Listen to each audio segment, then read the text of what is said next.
how's it going, guys? And welcome back to another episode of the CFCTALK podcast. And I don't even know what to say at this point. Chelsea won, Man City 3. Another loss at home. Frank Lampard. A lot of rumors about Chelsea discussing the future of Chelsea. Let's keep it that way, so that we don't trigger the Chelsea fans into a Lampard in and out debate for now. But yeah, as usual, joined by Alex and Amart. Of course, another loss, and something that probably a lot of Chelsea fans expected. But at the same time, there was hope, and yeah. So I think let's get straight into the episode. And Alex, your thoughts on the game and just an overall oversight of the game. Uh, yeah, that was quite depressing and just very yeah. There's a lot of After that, there'll be a lot of talk about Lampard's job and all, but it's just focusing on the game at least. Yeah, we just got out. We just got schooled. We just got schooled. Pep just compared to I mean, recently we've actually done quite well against City at Stamford Bridge, but I guess we in both games the last year where we beat them 2-1, and the one before we at least had okayish form going into it, and the other one of them we had Eden Hazard. So yeah, we just got schooled. We got outplayed. The team played pretty badly in the first half. No real intent. To be fair, I found a lot of the game before the subs came on, there was just no intensity, same as before. It seemed like they didn't really care. Other than Mount and a couple of others and the subs, there was no real speed of pass. Whereas Man City played consistent one-touch football with barely any mistakes and play extremely fast. And Kevin De Bruyne came in, not clutch, but ran the show, and Phil Foden also played really well for them.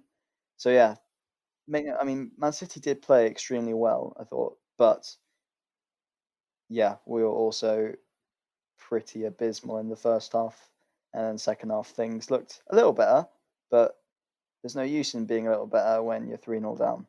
I think the only thing I would add into it is this: we were playing so badly that I had to, let's say, turn off my TV after 30 minutes. No, I didn't watch the game after 30 minutes, and yes, because I had to do something, but I didn't mind skipping the game. Usually I'd have the game on the side, but I didn't mind closing that tab. But yeah, really poor performance from us. Didn't expect this, and especially the way we started out. I mean, I know you said how first half wasn't very special, but the way I'm looking at it, maybe because we played better in the second half, you think the first half wasn't good, but I think um, the first 5 to, let's say, 10 minutes, we kind of had of our moments, and yet yes, we're going to get into details, but I think that was the only area where I found any positives from. And then once they scored those two goals, 30 minutes into the game, it almost seemed like they were about to score 5 or 6 on the night. So lucky not to concede 5, but at the same time, don't know how we're going to be able to come back to winning ways. Amar, your opinions on this? This game. I mean, you said something right now that in the first 5 to 10 minutes were very good. I think it's not.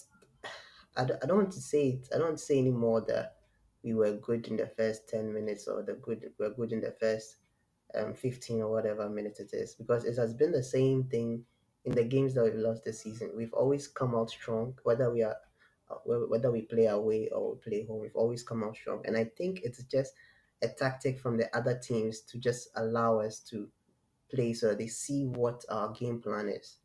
I think that is a tactic from the other team. So City did the same thing, because in the beginning, I think they kind of gave us false hope that we could do something in the game. And then when they had their first chance with Kevin De Bruyne that went a little wide to the left, you could just tell that now this game has changed, because we were the ones in control of possession, we were the ones getting little chances. It wasn't even clear cut chances, but the one um, um, in their penalty box most of the times. But still, I think it's a tactic that the other teams, that the opposition teams are doing against us. Like they just, um, I mean, like it's just like how to say it. It's just a tactic that the other team uses against us. I don't think it's a testament of us playing good, but it's rather a testament of them relaxing and letting us play because they know we give out our tactics in the first 15 um 20 minutes, so they know. And today wasn't any different. You could tell that from the first chance that Kevin De Bruyne had. You could tell that this game was changing, and it changed. It did change. And after the third goal, I was getting a little I was getting some flashbacks from the 6-0 defeat last season, last 2 seasons with Sarri away to City. And fortunately, we didn't get that 6-0 drumming. I think they came out stronger in the second half, but still, that first half was so poor. And I don't want to see Chelsea. I think this that first. I don't want to say this game is our worst game ever, because the second half was very very good. It was better than the first half, but that first half alone is our worst first half performance this season, and or even under Frank Lampard, that's our worst first half. I think the key word here is worst, and I think a few weeks back, or not even a few weeks back, a few days back, we were sitting here after the Arsenal game, and we were saying worst performance, and then Aston Villa, we kind of said it's an improvement, but not where we're supposed to be, and then now we're back at saying this was worst. So, um, and I wanted, okay, so we do go and say, um, what I was trying to say right now is that we're trying to do this in an order like we discussed before the podcast, but I think this is a great transition into this, and I would still want to discuss this, because this is part of what happened today. So, does this raise questions for Frank Lampard, guys? And does this? I know a lot of Chelsea fans on Twitter, and especially sensible ones, are saying I'm Lampard in, but I have questions. Alex, when is it going to be time for us to say we have questions, we want Frank Lampard out, or we have questions, but we need those answers in the next few games, or else it's over. Let me just activate my TikTok shield right here. No. So just one thing before I go to the last, with the whole West performance thing. Uh, I agree that it was last. It was as bad as Arsenal, or probably worse. But because Man City is so good, it's like I'm not so bothered by it, simply because at least with Man City they are actually a good team. Whereas with Arsenal, they schooled us and when we should have schooled them. But on yeah, now is the right time to ask questions. I think it's like I was until about a half an hour before this pod. I was a little bit more on the whole Lampard outside, and I'm definitely thinking about it now. Where this guy is uh, just, it's quite difficult to put aside the fact that he's Frank Lampard and actually think about it, but like think about whether he deserves to stay or whether he should stay in the job based on his managerial capabilities. But if you think about if we did get rid of him, and I mean, for me, the main reason is that like I think our squad is great. It's really good, but I think the difference in between us and City today wasn't necessarily a play. It's not a player problem, but perhaps no, because it was a player. I'm so conflicted. I'm sorry, but There's so much to so say. much conflicted. But essentially, we've bought world class players, but yes, they played really poorly today, and that's on the players. But I do think as well, the main difference between us and City is coaching, and the fact that the City players can play one touch passing. Like they haven't spent double the amount of money that we have, and so they're able to play one touch passing, really quick football, and all that stuff. But they've got that because great coaching, but also because a lot of them have been there for such a long time. So they know they have such great chemistry. So yeah, it's. I do think that one of our problems is that we don't have like. I do think a better. I don't know. Yeah, it's up to the question of do we need a much better coach than Lampard to start to play better football or football that is akin to the talent of the squad that we have. I think one of the questions that is raised up as well is this performance, and I know we said this is probably as bad as Arsenal's and probably even worse than that. But is this performance even more embarrassing than Arsenal because of the fact that they had, I think, 6 players out due to COVID, plus Aguero, who's been out due to injury? Um, Amart, or is it just we still keep our heads high after this, and we still say Lampard in? And what's your opinion on that? Yeah, okay, firstly, let me. I don't think I don't think this performance is more embarrassing than the Arsenal one, because the Arsenal, they were 15th when we played them, and then they didn't have most of their starters in the squad. In fact, they brought on a lot of youth players against us, and they still beat us. But with City, City practically has a team B that is even better than most teams in the Premier League. They are team A's. So even with players out, they still have a pretty good team, like a world class team, because they had Gunwan there. They had, I think Foden is one of the best young players in the country, to be honest, in the league. To be honest, he's a very good player. He finishes with such a plumb and is beautiful. They had KDB, they had Sterling, they had Bernardo Silva, they had players. I think that the person that we should have been worrying the most had enough protection in front of him. I mean, the keeper, Zach Steffen, he had enough protection in front of him that we didn't even bother to worry him at all in the in the game. I think it was only once that we bothered him. I don't think he made. I'm not sure, or I don't remember whether he made a save, but we bothered him and we scored. So I think we should have been doing that often, but we didn't. So I don't think it's more embarrassing. I think the Arsenal game was definitely embarrassing. I don't. I'm hoping that we don't have any other game like that, but for now, that's the most embarrassing game this season. And on the Lampard in, Lampard out thing, yeah, definitely we should be asking questions. I've been asking questions from the first day Lampard was given the job. We've been asking questions. We still trust him. We still know. We still have faith that he will definitely come good and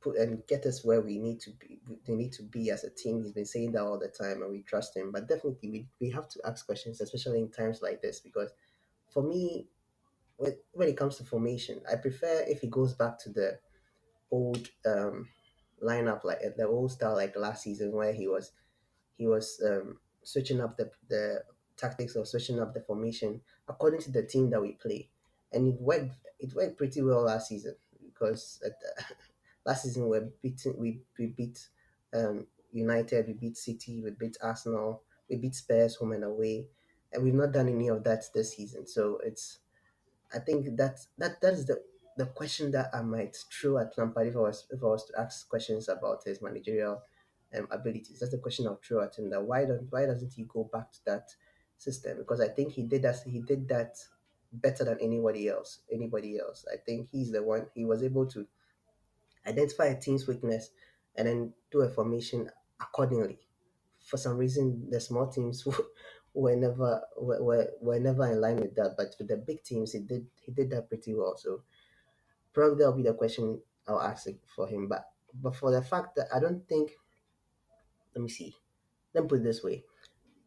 I believe for me, I believe he's the one to take us to where we're supposed to be. But we need to have time. I've been saying this time and time again, because we bought new players, so the pressure has gone up, the expectations have gone up, but it's still the same thing. Like it's still the same philosophy, still the same policy.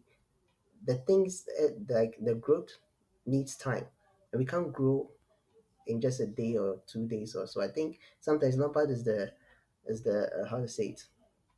He suffers from his own success Sorry, sometimes I'm gonna because I'm of the gonna interfere here. I'm gonna say you said that the team needs time, and yeah. I'm gonna kind of interfere. we're halfway through, almost halfway through the season. 17 games into the Premier League. No, I mean A what few I other mean. games here and there. Champions Yeah, League. How long are you going to give this team? Are you going to give it till the end of the season, and then we end up not even top four? I mean before we started losing games, we were on an 18 man. We were on an 18 game unbeaten streak. It was the same manager. So with the 4 games, or like I said, the 4 games, like the couple of games that we've lost, for me, I just feel like we are in a rut. We are in a bit of a rut, and it's up to him, the manager, to get us out of the rut. So we all these things need time. We were happy when we were winning games, we were unbeaten, we were going through the 18 games and unbeaten. But now that we are not getting the results that we want to, we want to be seen week in, week out.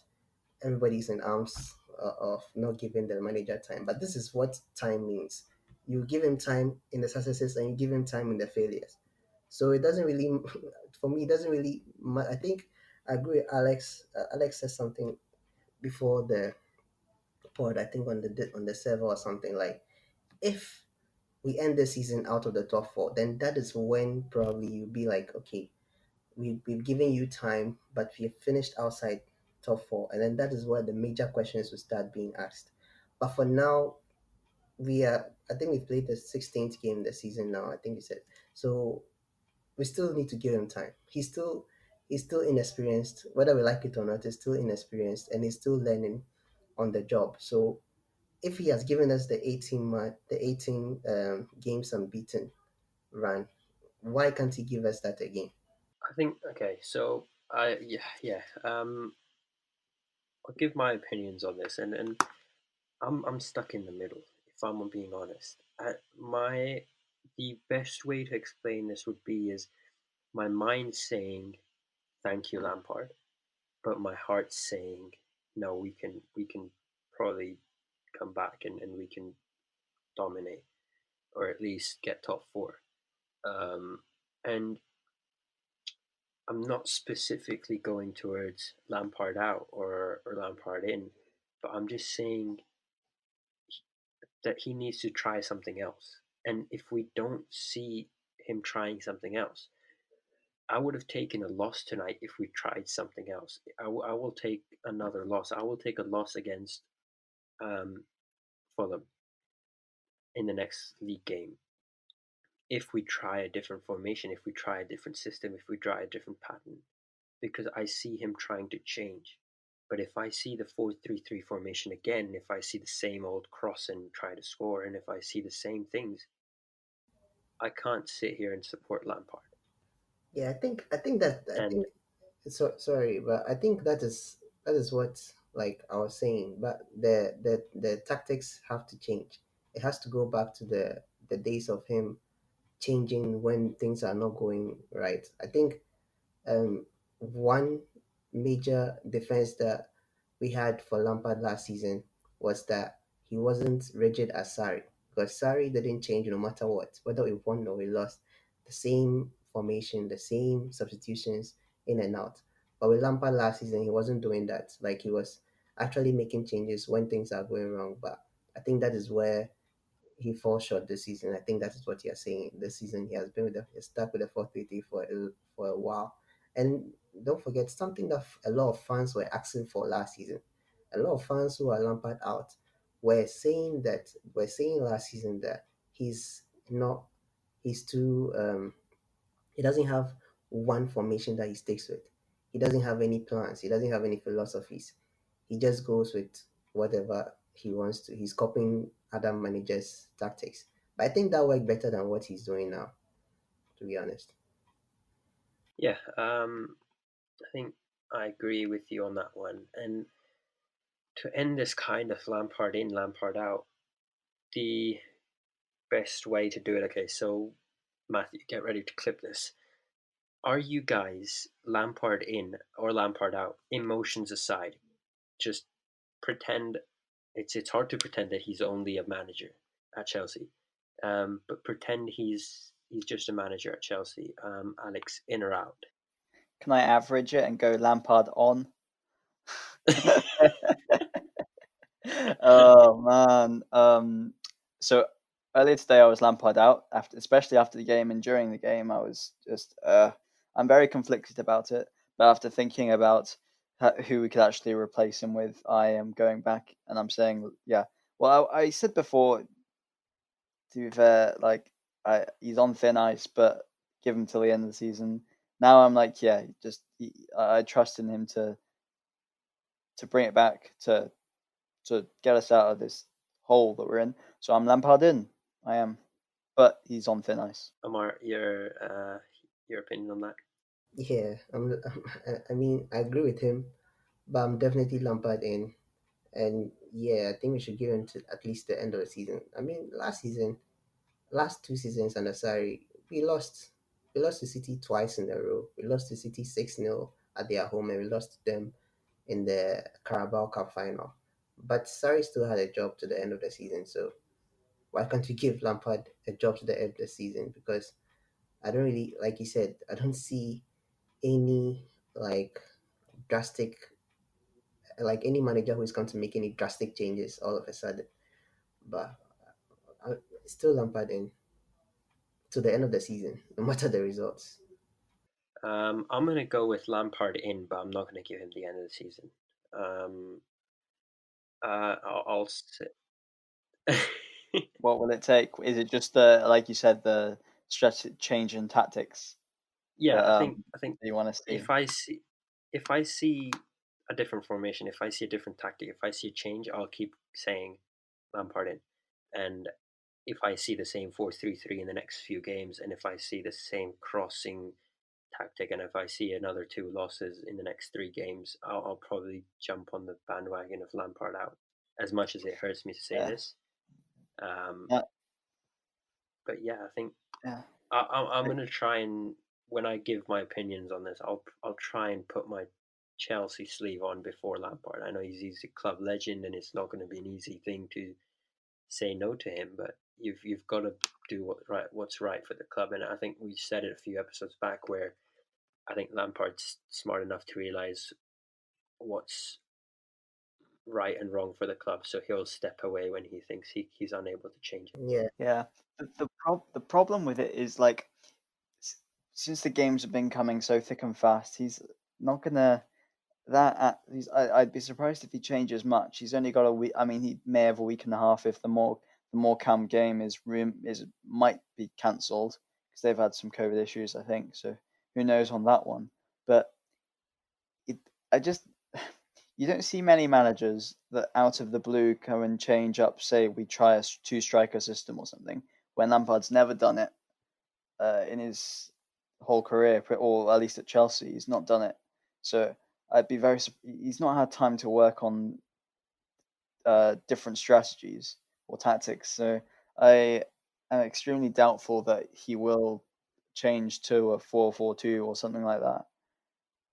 But with the crossing thing, I do agree it is very frustrating, and I'm not gonna lie, I thought today we didn't actually try. I mean, the goal was a cross, but it was a nice low cross, and I guess when we hell, we were even trying. Yeah, we were trying to cross at some points to Pulisic, who's like 5'7". So at the end of the day, I think we'll always have some element of it. But yeah, it's frustrating. We A lot of Lampard's tactics rely on crossing, and I don't see it changing. But yeah, what can we do? What do you think, Amart?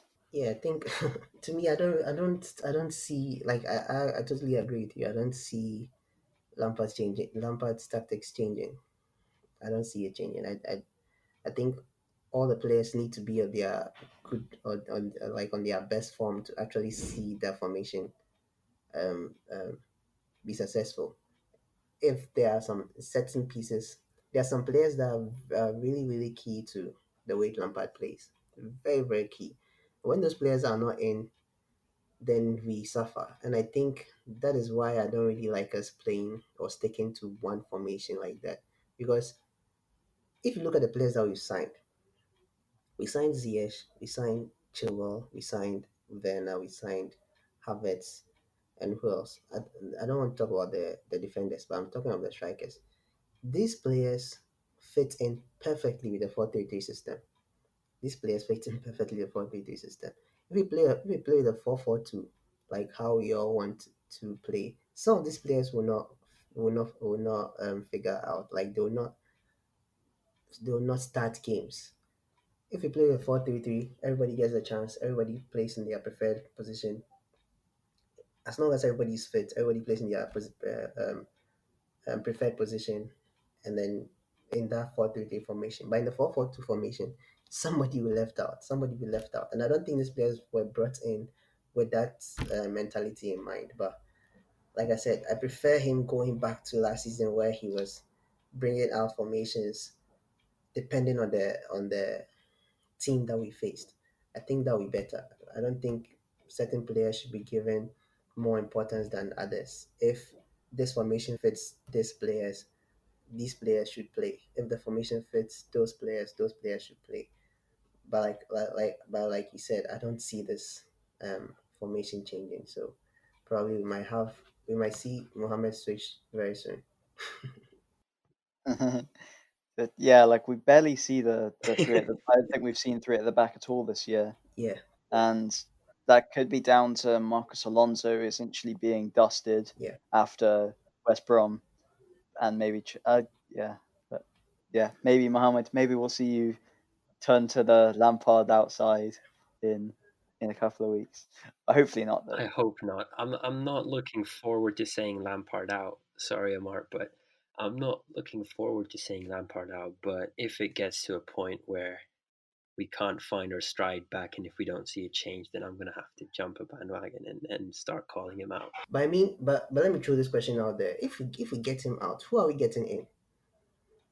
Who do you think will, Exactly, who do you think is coming to fit in and solve all the problems? Um, and play attacking football. Yes, because Tuchel, because with Thomas the Tuchel, players we have, we can only play attacking football. Yeah. Thomas Tuchel.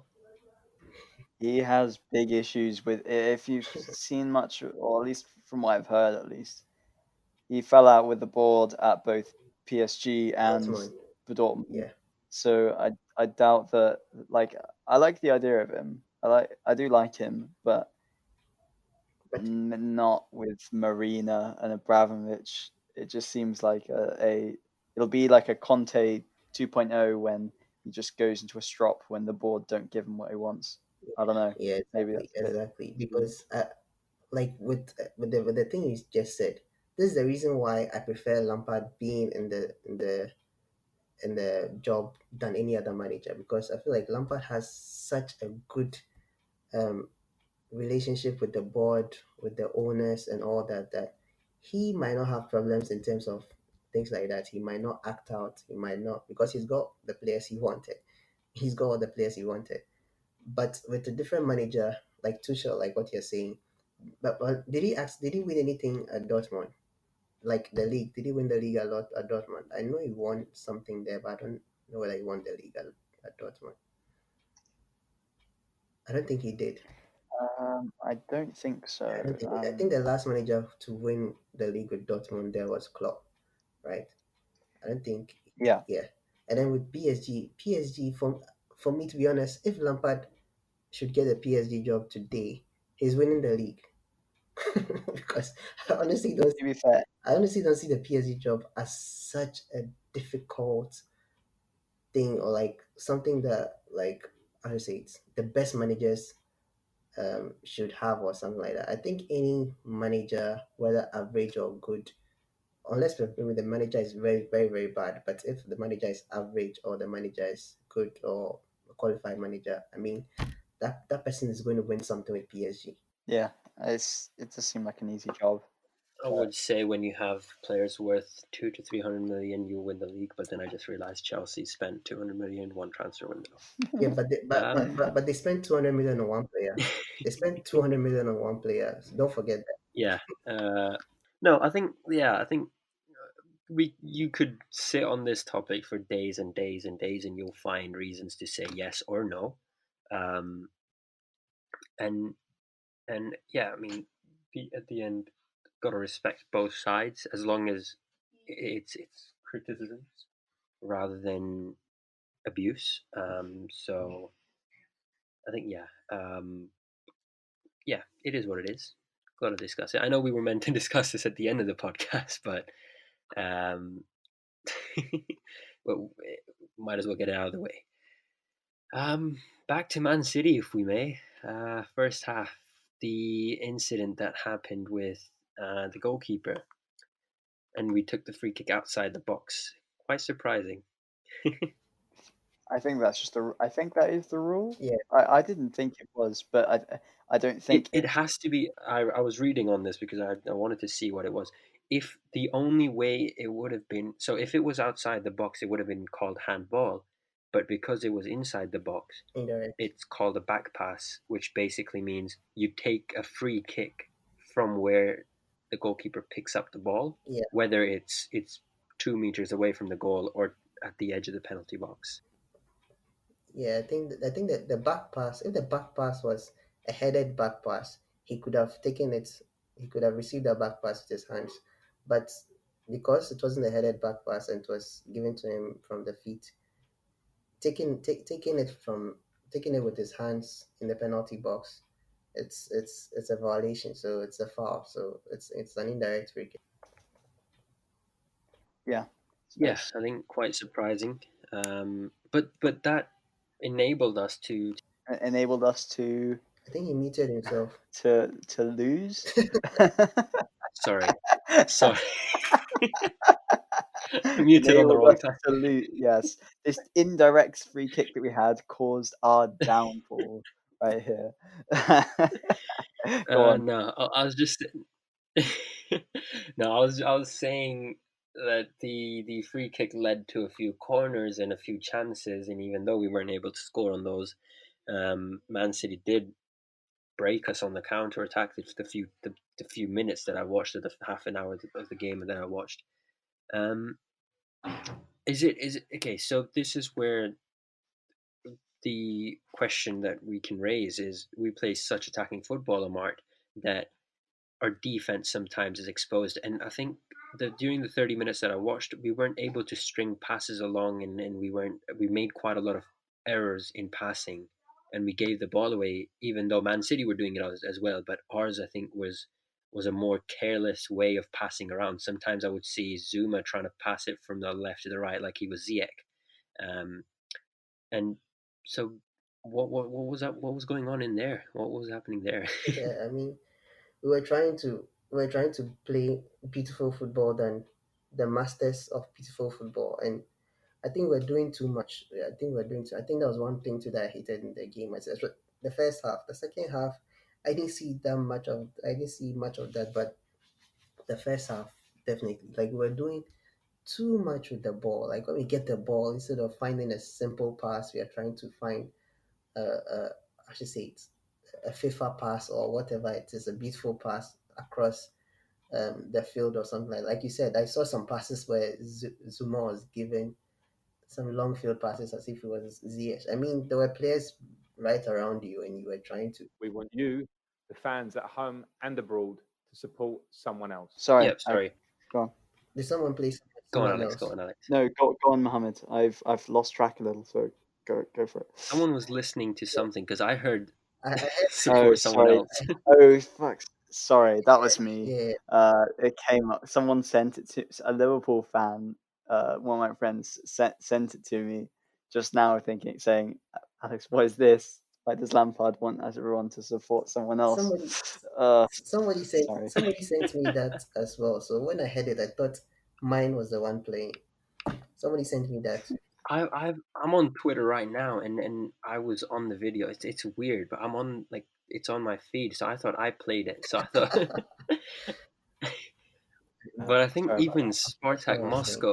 Spartak Moscow even tweeted that out. That was the thing I got sent. It was, Hmm. dear Chelsea fans, we're ready to welcome you.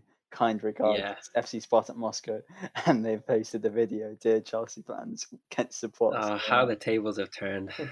How we went from mocking Arsenal a few weeks back to us being the team being mocked. That's great. Are we the farmers now? No, no, no. But yeah, it's worrying in the table now. We are what, 9th or 8th, I think. If Southampton win tomorrow or draw, we're Yeah. ninth. Yeah. And at least we're level with West Ham. Oh man, this is bad. Who would have thought? Yeah, who would have thought? And our fixtures are not. Yeah, well, I guess we'll get into a future video and or podcast, and hopefully we turn it around in Fulham. But our fixtures are quite tasty, in a bad way. So it's yeah. I've kind of lost the point of this. I think there was a comment on Ziyech, but I think I zoned out. Yeah, I Sorry. think I was saying something about the passing, but the support someone else thing just took us. Yeah, I think I forgot. it hijacked our Yeah, podcast, right? yeah, but Yeah. I think what I was saying was about the passing. I was just talking about us doing way too much with the passes and with the balls that we're getting, and City were rather playing the simple 1-2 touches, like the 1-2 passes, 1-2 shots. Even with Foden's goal, he didn't really think much about it. He just got it and he just received the pass and then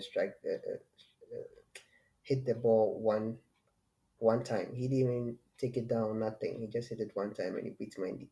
And I don't know, and that's something that we used to do in the past, but now we are not doing that. Now we are thinking too much and trying to play this beautiful football. I don't know why every team is trying to play attractive football. Just go back to the basics, and I think that is it.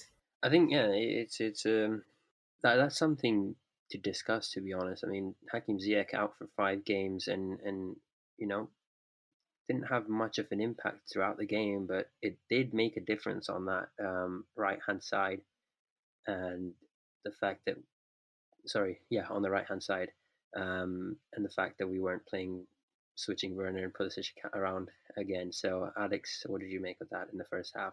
Well, as in we were just being slow on our slow play, or I'm No, still. just Ziyech basically. Like if we get Yeah, into a quick discussion, it was he Ziyech. was very predictable.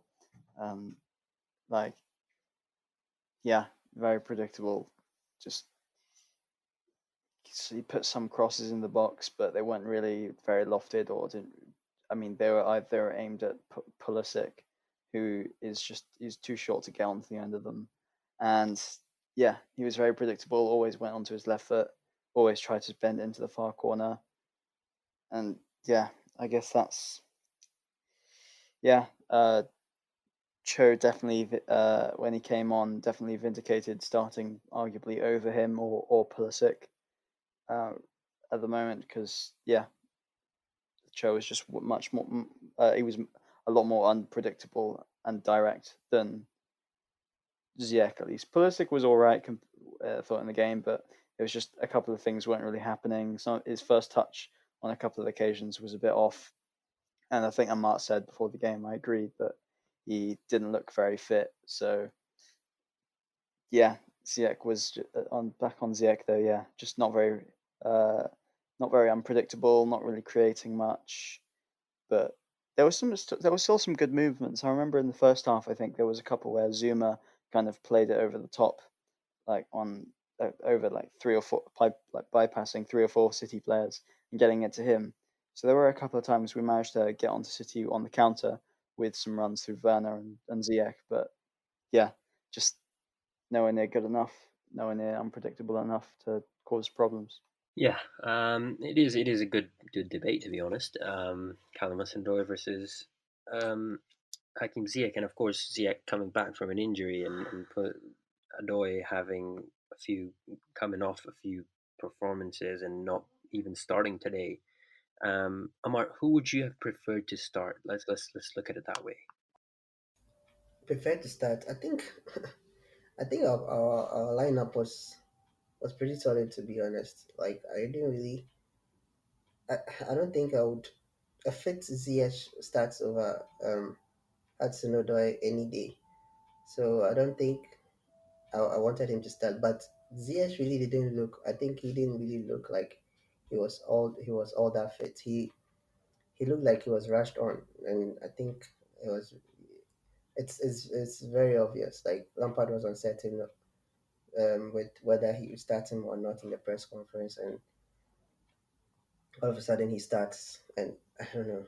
But I think I would have preferred Havertz starting. And when he came on, he was really, really sharp, and he gave the assist to for the goal, which was, I don't know. I think that was really good. I think all our substitutes that came on, they actually did very, very well. Gilmore, Havertz, Hudson-Odoi, they all did very, very well. So for me, the lineup was okay. The lineup was good. It was solid. Like, we're all happy about it. So I don't think anybody should have started ahead of anybody. But there were some performances in the game that were really bad. And then there were some too that were, I won't say great because we didn't win, but they were okay. Yeah, I only watch ZX, so I'm not gonna get into this debate, or I'm just trying to save myself from TikTok. But um, I didn't watch Callum Hudson-Odoi, but listening to you and Alex and everyone on Twitter, it almost seemed like people were kind of furious after the game that Callum Hudson-Odoi should have started the way he was playing. But this also brings up a bit of a question where you could, Alex, kind of debate where maybe Callum Hudson-Odoi is playing well because he's coming off the bench, or he's playing the last 20 minutes or 30 minutes depending on when he comes on. Um, is that the case, or he's just a natural? Even though we've seen before his injury, he was an incredible player at Chelsea. It's a tricky one, and I think me and Amart were talking before the pod that I'm putting you on the spot and for each question. yeah, he is putting in these great sub performances, and unless he's going to be forever known as the world's greatest impact sub winger, he needs to be. I think he deserves at least to get to at least. I mean, he does deserve the start. I'm not saying he'll play well when we start him, because especially a lot of performances last year indicate otherwise. But we've got to keep trying, I think, because yeah, we can't afford to be playing unfit or not unsharp Pulisic and ZX in games where they just kind of not go missing but just aren't that effective. Whereas Cho proved to be pretty effective. Plus, I don't know, it seems like his in terms of, if you think about like relationships wise on the pitch, chemistry wise, the strongest, like the link up that I can think of, the link ups, sorry, the bonds between players that I see right now and or the past couple of games have been, I don't know about you guys, but Pulisic and Giroud, I think that was a lot in restart as well, and Havertz and Cho. And Havertz and Cho, I think in the Champions League they combined for the Bayern goal, and I can't remember if they've assisted or scored off each other's passes before, but it just seems like they do get each other's movements quite well. So once Havertz is back in the side, I'd like to see Cho starting with him to at least see if maybe that can. Do we play more around with our wingers, and we might get Callum Hudson-Odoi and Ziyech to start, both of them to start? Yeah, it could be. I mean, if Pulisic can't be played every day or every couple of days, so and it didn't seem that. I mean, there's still glimpses of like end of last season Pulisic. He's taking on players, but at the end of the day, he's got, I think, 1 goal and 0 assists in 10 Premier League games. So it's like he's still missing the end product wise, but there's still glimpses of the Pulisic we saw. So I'd like to see Hudson-Odoi in the next game. I know we'll make a preview of, and we don't know whether the next game is Fulham or Morecambe, but I'd like to see. I definitely want to see Cho start, and I don't mind who the other winger is. They both need to gain sharpness, so I don't mind. Yeah, fair point. I think if we can give Timo Werner a few weeks on the wing, might as well just swap our right wingers around. Um, yeah, I think any other highlights of players, anyone you want to point out, or I'll give you guys the floor on this, and Amart, you can jump in and give in a player, because I only watched 30 minutes, so I'd Yeah, I say, I think mean, I I think was I've a bit spoken. worried about Kante. Sorry, go on, Amar. Yeah, I mean, we've already spoken a little bit about the good performances on the pitch, but I think the bad performances were also a lot. I think Kante, Alex and I spoke earlier about Kante, and man, he had a bad game today. He had a very very bad game today. He gave away a lot. He lost possession a lot. He had some clumsy fouls, and there was an incident where Sterling ran circles around him, and I was like, wow, this just sums up how bad N'Golo Kante is. And sometimes I don't know.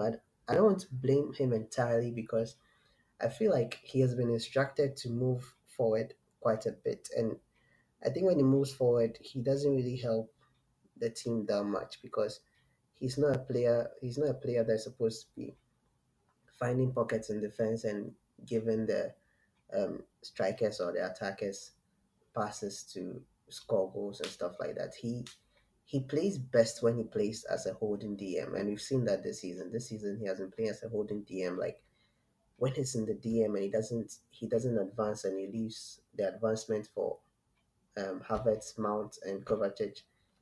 He's excellent, but when he's asked to advance, that's when the problem is. And then in the third goal, he made that mistake. Oh, man, like he should have taken when the ball came back, like after he took the corner and the ball came out to him.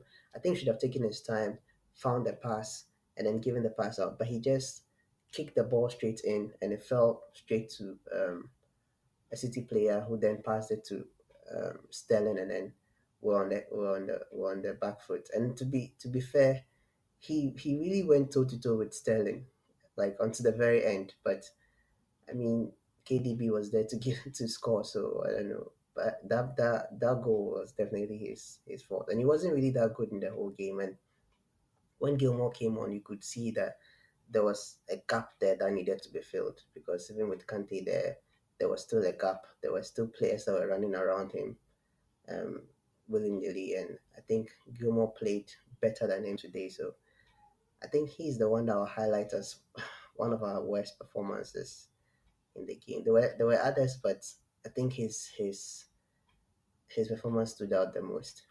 I think you mentioned Gilmore filling up these gaps and all. Alex, could this be because Kante's tired, having started all of our 17 games and Champions League games? Does he need some rest now? And I know we've got Morecambe coming on, and we're going to do an episode on that, hopefully, or depending on how it goes. But I'm pretty sure he'll get a rest against Morecambe. But do we see him getting a rest against Fulham as well, a few weeks out? Well, he's I think because of his yellow card, he's suspended for the Fulham game, I think. So he's definitely going to get some Oh, rest is now. he? Yeah, yeah. So he's definitely going to get some rest, but I'm still not sure Fact whether check, it's a. guys. Sorry about that. It's all right. I I only saw it from I think a commentator's comment in the game, but yeah, I'm not sure whether it's a rest thing or whether it's just a positional tactical thing where he's not really a proper. Well, he wants to do what he's kind of used to and go forward and win the ball like he did do a couple of times in the City game.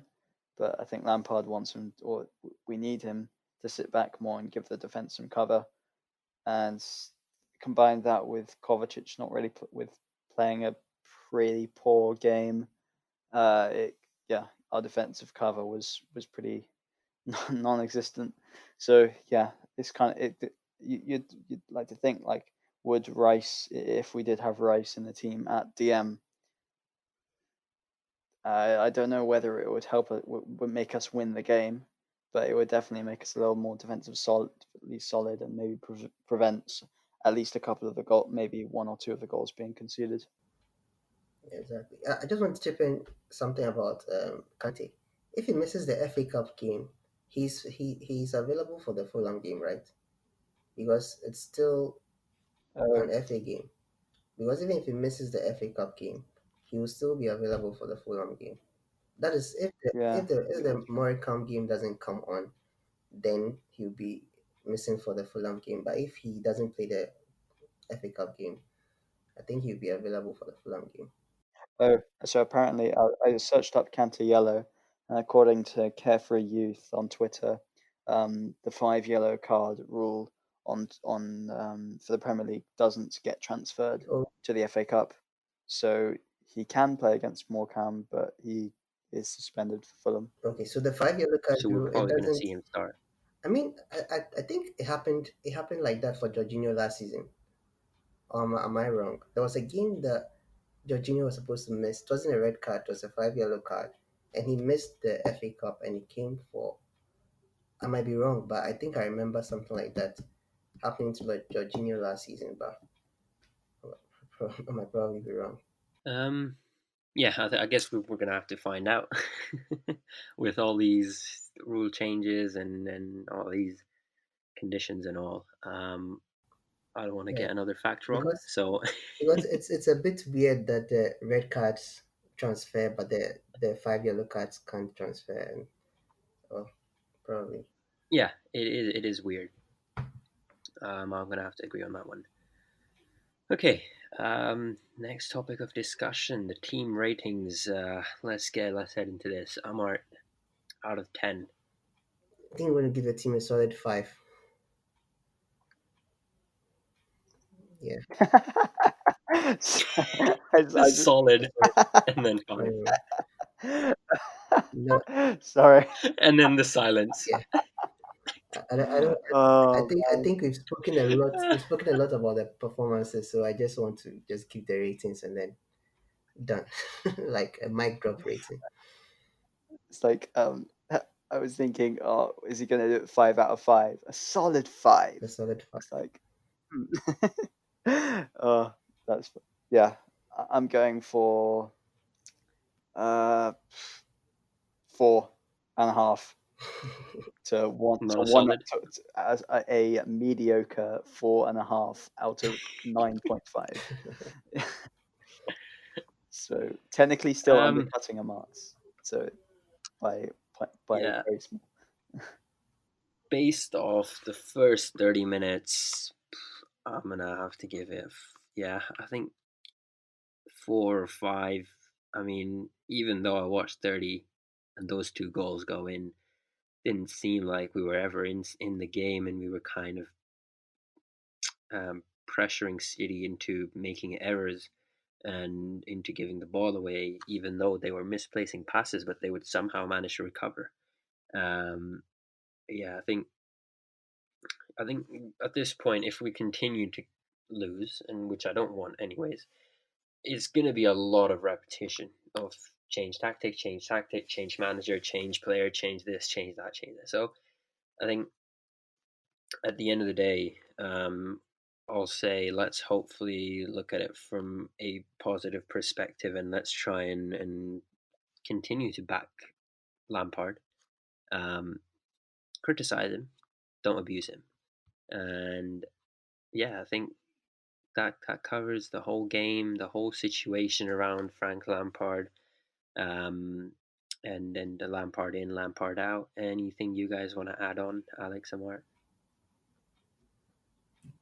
I think the incident in the first half, the I don't think it was a penalty. Oh I yeah, mean, how have we missed that? yeah. I think after watching the replay, it happened just outside. I don't know. I have to watch it again, but when I watched it on telly, it happened just outside the penalty box or on the line.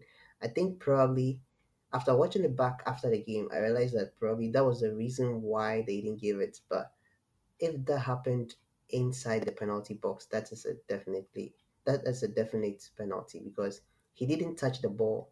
He touched Werner. He didn't touch the ball. He didn't touch the ball at all. He went straight for Werner's legs. He blocked Werner first, and Werner went down. So I've seen penalties. I've seen challenges like that given like penalties given for challenges like that. Let's take United's penalty that they got. Pogba's fall. He tripped himself, but it was given as a penalty. That's just crazy. And I don't want to go into United penalties, but that chance was an iffy one. If we had gotten that penalty, probably the game would have been different because a lot of people underestimate um getting first goals, the first goal in this kind of games. When we get the first goal, it gives a little I still think they would have won. I think it might have gone a different way because usually when we score first, it's a different story. But I don't know. Yeah, I'm not gonna get into the sorry, Alex, but I'm not gonna get into the whole stats of if how many games we've won, if we scored first or conceded first. At the end of the day, I want to change and change in tactic, not a change in manager.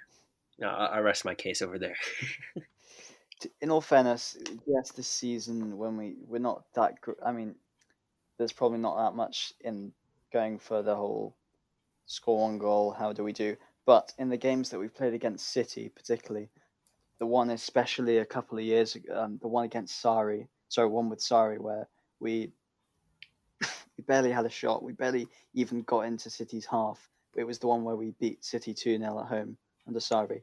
We did nothing, absolutely nothing for 41 minutes, and we just soaked up the Man City pressure. Yeah. And then we got a goal, and then we played fantastically in the second half.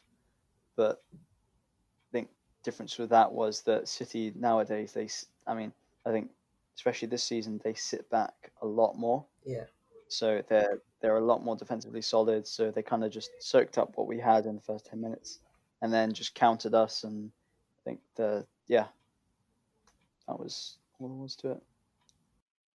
Yeah, I think I've just come across a interesting stat, and I said I don't want to get into it, but this is something I want to discuss.